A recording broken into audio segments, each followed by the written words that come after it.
So let me share some of those thoughts with you in hopes that it can also help you overcome that little nagging God of hustle and productivity.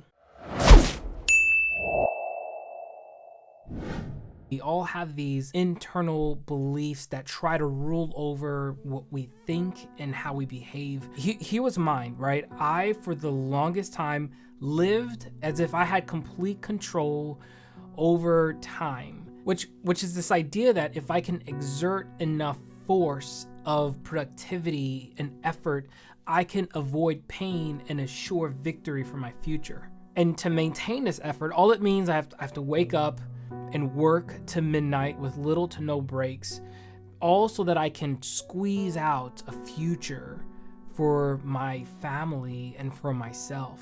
Because truth be told, right now, I'm struggling. I'm overwhelmed.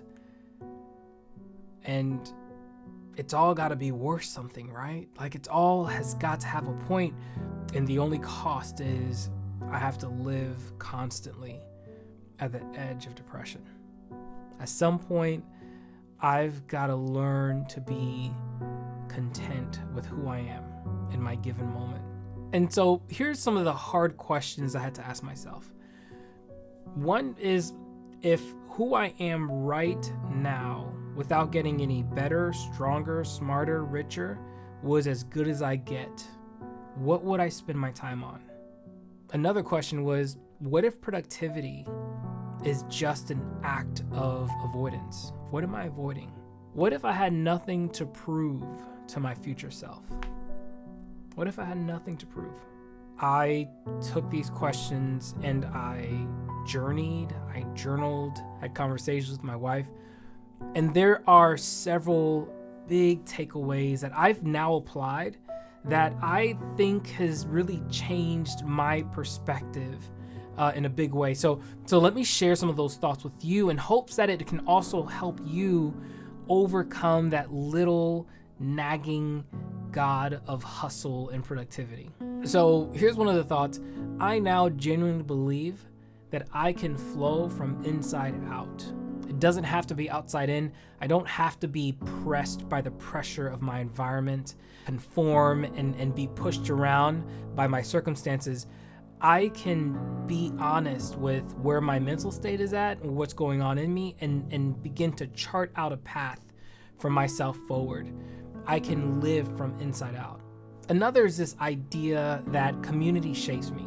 I mean, like, think about it. If life is no longer about how much I get done and how productive I can be, like, what's the point? Like, where does it go from there? And for me, I arrived at this idea that life is about connecting with and taking risks with others.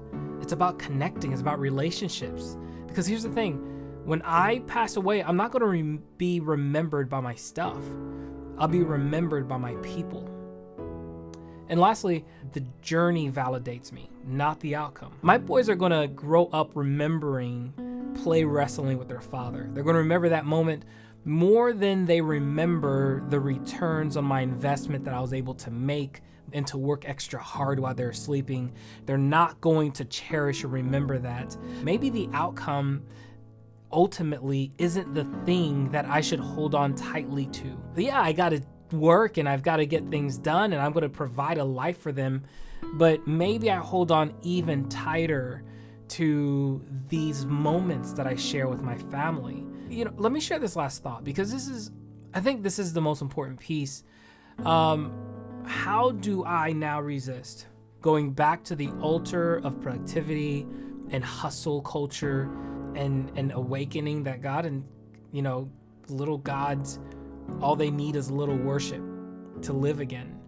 And the thing that keeps me from doing that again is this idea that I have permission to be content with what I have, with where I'm at, and with who I am. And I hope you can give yourself the same permission. All right. Hey, it's good to see you again. Have a good one.